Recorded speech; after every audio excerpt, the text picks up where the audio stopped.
আজকের সমাজের দিকে তাকালে অবাক হয়ে যায়, কে কত বড় জালেম। জালেমের জুলুমের প্রতিযোগিতা চলছে। যে যত বেশি জুলুম করতে পারে সে তত বেশি নিজেকে বড় নেতা মনে করে, ঠিক না বেঠিক? মাখাফাতা শাররিহি, মানুষ কখনো কখনো এদেরকে দেখবেন সম্মান করে। কেন করে? তার ক্ষতি থেকে বাঁচার জন্য। কারণ লোকটা চরিত্রহীন, লম্পট। এই লম্পটের ক্ষতি থেকে বাঁচার জন্য পারলে একটু সম্মান করেও যদি বাঁচতে পারে, এই চেষ্টা মানুষ করে। তার মানে কি দাঁড়ালো?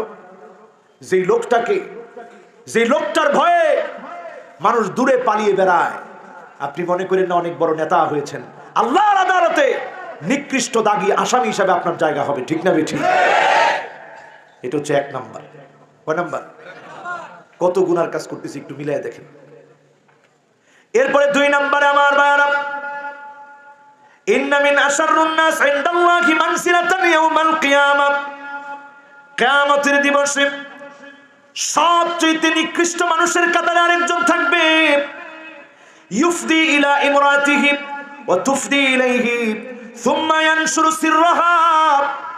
যেই লোকটা দেখবেন স্ত্রীর গোপন বিষয়গুলা মানুষের কাছে বলে বলে বেড়াবে, গোপন সম্পর্কের কথা প্রকাশ করবে, এই লোকটাকে আল্লাহ পাক সবচেয়ে নিকৃষ্ট বানাবেন। আল্লাহ পাক সেদিন তাকে পাকড়াও করবেন, শাস্তির সম্মুখীন করবেন। আজকে মিলায়া দেখেন কতজন এখানে বসা আছেন, ফেসবুকে নিজের স্ত্রীর ছবি দিয়ে দেন, মুখ খোলা, শরীরের অঙ্গ প্রত্যঙ্গ বোঝা যায়। স্ত্রীর যে ছবিটা আপনি দিলেন, মানুষ নিচের মধ্যে নাইস লিখে 5টা লাভ দিয়ে একটা কমেন্টস করলো। আপনি মনে করলেন আমার ওয়াইফকে মানুষ সুন্দরী বলেছে। আপনার নিজের স্ত্রীর সৌন্দর্য প্রকাশ করে সেরা হলেন না নিকৃষ্ট হলেন? আস্তে কোন। এখন এই সূত্র যদি অ্যাপ্লাই করা হয়, কি পরিমাণ মানুষ আল্লাহর চোখে নিকৃষ্ট। আল্লাহ তো খানা খাওয়ানোর কথা না, আল্লাহ তো রিজিক দেওয়ার কথা না। আমরা রিজিক পাই দুর্বলদের জন্য, আমরা রিজিক পাই আল্লাহর মাজলুম গোলামদের জন্য, আমরা রিজিক পাই এমন কিছু সাধারণ আল্লাহর গোলামদের জন্য। কাম মিন আশাসা আকবারা ফি তিমরাইন লাউ আকসামা আলাল্লাহি লা বাররাহু। এমন কিছু সাধারণ গোলামদের জন্য রিজিক পাই, দেখতে তেমন কিছুই মনে হয় না, কসম করে যখন আল্লাহর কাছে চায়, যিনি ফিরায় দেন না তিনি কে?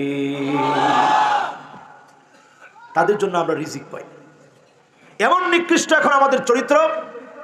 নিজের স্ত্রীর সৌন্দর্য, কক্সবাজার ঘুরতে গিয়ে নিজেই ছবিগুলো দিই, সব আপলোড করে দেখি না।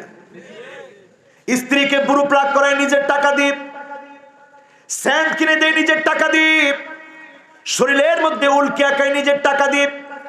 প্রতিনিয়ত যে স্ত্রী লানত প্রাপ্ত হচ্ছে, ওই স্ত্রীর সন্তান কেমন করে আজকে ভালো হবে, কেমন করে জান্নাতের দিকে হাঁটবে, ঠিক না বেঠিক? তা আমরা এখানে বসছি সেরা হতে না নিকৃষ্ট হতে? বলেন আওয়াজ করে, সেরা হতে না নিকৃষ্ট হতে? তাহলে নিকৃষ্ট চরিত্রগুলো বাদ দিতে হবে, ঠিক কিনা? 3 নাম্বার আসেন আমার ভাইয়ারা, যুল ওয়াজহাইন।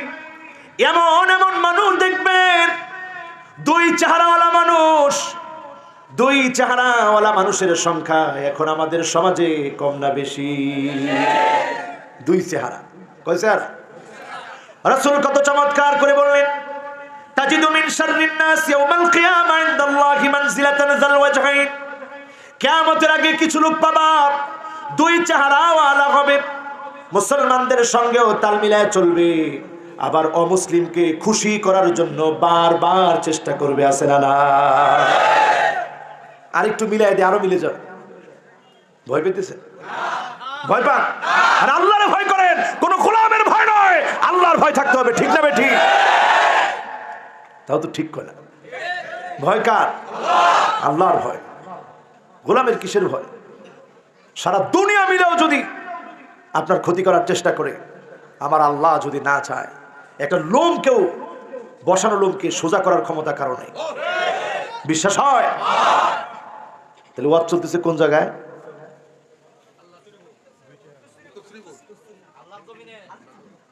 মারে মা, সব ভুলে গেছে।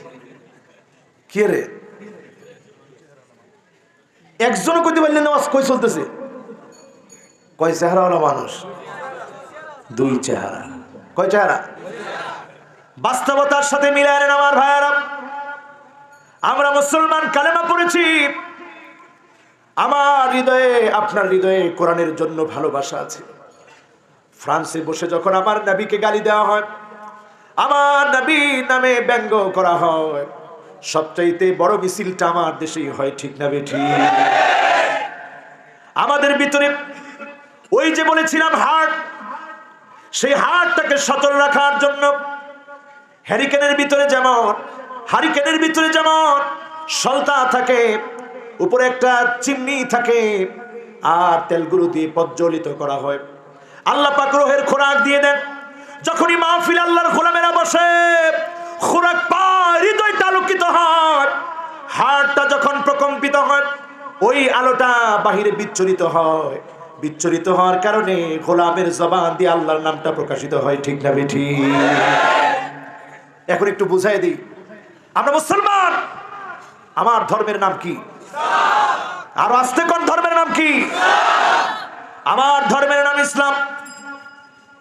যে হিন্দুত্ববাদী বিশ্বাসী সে, যে বৌদ্ধ গৈথম বৌদ্ধের আদর্শে বিশ্বাসী সে, যে খ্রিস্টান যিশুর আদর্শে গড়ে উঠেছে সে, আমি আপনি কিন্তু মুসলমান। ইসলাম থেকে এক চুল বাহিরে যাওয়ার কোনো সুযোগ নাই। কিন্তু আজকের সমাজের দিকে তাকায় দেখবেন, এখনকার সমাজের এমন অবস্থা, কি মুসলমান, কি হিন্দু, কি খ্রিস্টান, কি বৌদ্ধ, সব বাদ দিয়ে এখন বড় ধর্মের নাম হচ্ছে রাজনীতি। বড় ধর্মের নাম হচ্ছে রাজনীতি, ঠিক না বেঠি? রাজনীতি এখন বড় ধর্মের নাম। কোরআনের বিরুদ্ধে রাজনীতির কারণে কথা চলে যাচ্ছে। রাষ্ট্রধর্ম ইসলাম বাদ দিতে হবে, এখনো কথা মুখ দিয়ে বের হয়ে যাচ্ছে, ঠিক না বেঠি? এটার নাম রাজনীতি। এটাকে যদি আপনি ইসলামের চাইতে বড় ধর্ম মনে করেন, যুল ওয়াজহাইন, আপনি দুই মুখওয়ালা মুনাফিক মুসলমানের সঙ্গে আপনার সম্পর্ক নাই, ঠিক না বেঠি? এখন এটাই চলতেছে বেশি, দুই মুখওয়ালা মানুষ, যুল ওয়াজহাইন। রাজনীতিকে সবচেয়ে বড় ধর্ম বানায় নিছে। আমার ধর্ম যাই বলো, আমি চিন্তা করি আমার রাজনীতি কি বলে। আমার পদ পদবি ঠিক রাখার জন্য ইসলামের বিপক্ষে কথা বলতে আমরা দ্বিধাবোধ করি না, ঠিক না বেঠি? তাহলে দুই মুখওয়ালা হওয়া যাবে? বলেন, দুই মুখওয়ালা হওয়া যাবে? এবার আসেন আমার ভাইয়েরা, চতুর্থ নম্বরে, সমাজের ভিতরে বিশ্বনবী বললেন, দেখবা একটা সময় আসবে, সেরা মানুষ কিভাবে চিনবা? রাজুলান আমিলা ফি সাবিলিল্লাহ আলা যাহরি ফারাসিহি আও আলা যাহরি বাঈরিহি, উটের পিঠে চড়ে জিহাদ করবে, তার নিজের ঘোড়ার পিঠে চড়ে জিহাদ করবে, কিচ্ছু নাই, সরঞ্জামাদি কিচ্ছু নাই। আল্লাহর নবী বলেন, আও আলা কাদামিহি, নিজের পা দিয়ে জমিনে দিন কায়েমের জন্য যে গোলাম বের হয়ে যাবে, এই মানুষটা আল্লাহ রব্বুল আলামিনের কাছে বড় সেরা মানুষ। সার্টিফিকেট দিয়েছেন প্রিয় নবীজি। এবার আসেন নিকৃষ্ট মানুষকে, ওয়া ইন্না মিন শাররিন নাস রাজুলান ফাজিরান, ওই পাপী ব্যক্তি নিকৃষ্ট, ইয়াকরাউ কিতাবাল্লাহ, যেই লোকটা কোরআন পড়ে, লা ইয়ারাউই লা শাইইম মিন, কিন্তু কোরআনের কোন একটা আয়াত তার হৃদয়ের ভিতরে প্রবেশ করে না। এমন মানুষ যখন দেখবেন, বুঝে নিবেন এই মানুষটা আল্লাহর কাছে বড় নিকৃষ্ট, ঠিক না বেঠি?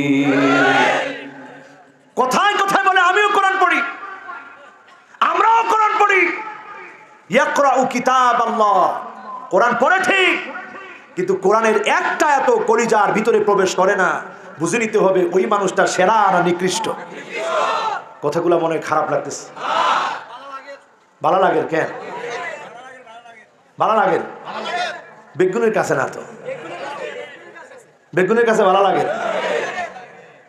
অনেকে চিন্তা করতেছে, দেখছ হুজুর এখানে কি কয়, এখানে আর কথা না, তো আল্লাহ রসুল সাল্লাল্লাহু আলাইহি সাল্লামের কথা।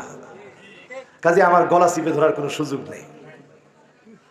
যদি কেউ আমার গলা টিপে ধরার চেষ্টা করেন, কথাগুলো তো আমার না, কথাগুলো আল্লাহ রসুলের।